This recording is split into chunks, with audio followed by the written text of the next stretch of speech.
Park योजनेविरोधात व्यापाऱ्यांचा संताप। MG road कापड बाजाराचा समावेश वादात। अहिल्यानगर महानगरपालिकेकडून शहरातील 12 प्रमुख रस्त्यांवर पे अँड पार्क आणि 12 ठिकाणी नो पार्किंग योजना राबविण्याचा प्रस्ताव मांडण्यात आला आहे। या योजनेत गजबजलेल्या एमजी रोड या व्यापारी भागाचा समावेश करण्यात आल्याने स्थानिक व्यापाऱ्यांमध्ये तीव्र नाराजी व्यक्त होत आहे। व्यापाऱ्यांनी दिलेल्या निवेदनात म्हटले आहे की एमजी रोडवरील रस्ते रुंदीकरणासाठी त्यांनी स्वखर्चाने इमारतीचे भाग पाडून सुमारे 7 ते 8 फूट जागा महानगरपालिकेला उपलब्ध करून दिली होती। या संदर्भात शासन व महानगरपालिका यांच्यात तडजोड डिक्री देखील झाली आहे। अशा परिस्थितीत याच रस्त्यावर पे अँड पार्क लागू करणे हे न्यायालयाचा अवमान ठरू शकते, असा व्यापाऱ्यांचा दावा आहे। कापड बाजारातील बहुतांश दुकानेही लहान व किरकोळ स्वरूपाची असून येथे कमीत कमी वस्तू विकल्या जातात। पे अँड पार्कमुळे ग्राहकांना पार्किंगसाठी अतिरिक्त शुल्क भरावे लागणार असल्याने ग्राहक येण्याचे प्रमाण घटेल, परिणामी व्यवसायावर गंभीर परिणाम होईल अशी भीती व्यापाऱ्यांनी व्यक्त केली आहे। यामुळे बाजारपेठेचे हळूहळू इतर भागात स्थलांतर होण्याची शक्यता असून अनेक कामगारांच्या नोकऱ्यांवरही संकट येऊ शकते। महानगरपालिकेने हरकती व सूचना मागवण्यापूर्वीच खासगी कंत्राटदारास पत्र देऊन प्रक्रिया सुरू केल्याचा आरोप व्यापाऱ्यांनी केला आहे। ही कृती बेकायदेशीर व पक्षपाती असून नैसर्गिक न्यायाच्या तत्वाचे उल्लंघन करणारे असल्याचे त्यांनी नमूद केले आहे।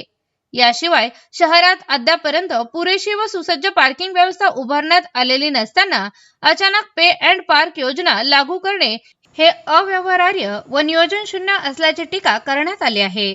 एमजी रोड हा शासन निर्णयानुसार नो हॅवकर झोन असतानाही फेरीवाल्यांचा प्रश्न सोडविण्यात अपयश आले आहे, याकडेही व्यापाऱ्यांनी लक्ष वेधले। या योजनेत 4 चाकी वाहनाच्या पार्किंगचाही समावेश असल्याने रस्त्यावर वाहनांची गर्दी वाढून वाहतूक कोंडी निर्माण होण्याची शक्यता व्यक्त करण्यात आली आहे। तसेच सध्याच्या मंदीच्या काळात व्यापाऱ्यांवर तसेच सर्वसामान्य नागरिकांवर अतिरिक्त आर्थिक भार पडणार असल्याचेही व्यापाऱ्यांनी स्पष्ट केले। वाहन टोईंग शुल्काबाबतही व्यापाऱ्यांनी आक्षेप घेतला असून दुचाकीसाठी सुमारे 1590 रुपये प्लस जीएसटी आणि 4 चाकीसाठी 1984 रुपये प्लस जीएसटी इतका खर्च नागरिकांना सहन करावा लागणार असल्याने तो अन्यायकारक असल्याचे म्हटले आहे।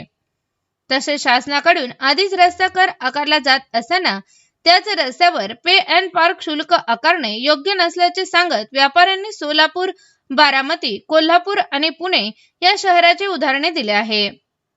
दरम्यान या संपूर्ण प्रकरणाबाबत व्यापाऱ्यांनी माननीय जिल्हाधिकारी अहिल्यानगर यांच्याकडे निवेदन सादर केले असून महानगरपालिकेकडेही अधिकृत हरकती नोंदवली आहे।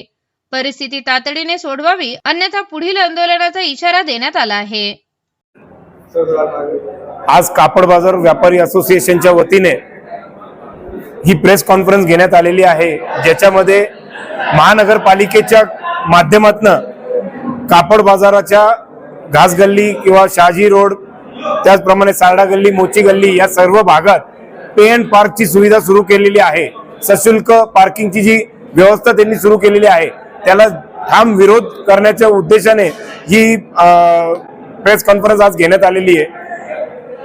व्यापाऱ्यांचं असं म्हणणं आहे की अशा पद्धतीची सशुल्क पार्किंग व्यवस्था कापड बाजारात करू नये, कारण कापड बाजारात येणारा ग्राहक वर्ग हा मोठ्या प्रमाणावर असतो आणि ते आपली खरेदी करण्याच्या उद्देशाने लहानातल्या लहान वस्तूपासून तर मोठ्यात मोठी वस्तूपर्यंत ते खरेदी करण्यासाठी येतात।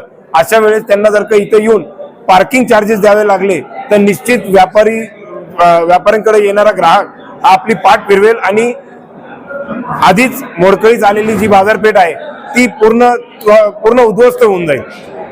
खरं बघायला गेलं तर कापड बाजारात यापूर्वी व्यापाऱ्यांनी आपापली जागा विना मोबदला किंवा अद्यापपर्यंत त्याचा कोणताही मोबदला घेतलेला नाहीये आणि अशा परिस्थितीत त्यांनी आपली कुणी 5 फूट, कुणी 2 फूट, कुणी 7 फूट जागा स्वतःहून सोडलेली आहे आणि तिथं रस्त्याचं रुंदीकरण झालेलं आहे। अशा रस्ता रुंदीकरण केलेल्या जागेत जर का आता महानगरपालिका जाचक पद्धतीने किंवा कोणताही पूर्वसूचना न देता आत्ताच त्यांनी हरकती मागवल्या होत्या, हरकत आपण नोंदवलेली आहे, परंतु त्या हरकतीचं कोणतं हिअरिंग घेतलेलं नाहीये।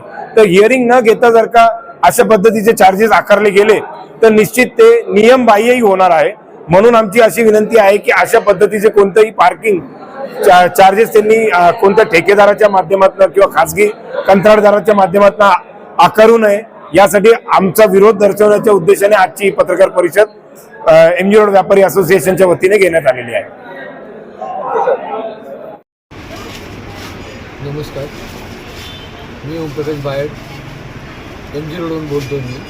आणि हे जे पे अँड पार्कचा जो महापालिकेने जो निर्णय घेतलेला आहे तर हा आमच्यावर फार मोठा संकट निर्माण केलेलं आहे यांनी. आधीच धंद्याची पोझिशन नाही आहे, धंद्याची परिस्थिती फार बिकट आहे. इथं येण्या जाण्याला कस्टमरला जागासुद्धा राहिलेली नाही आहे आणि इथं पे अँड पार्क करून अजून त्या कस्टमरवर पैसे लादायचं काम करणार तर कस्टमर येणारच नाही आमच्या मार्केटमध्ये. ह्या अशा ज्या करू राहिले महापालिका तर ते कृपा करून ते काम रद्द करावं. जे काही करतायत ते रद्द करून आम्हाला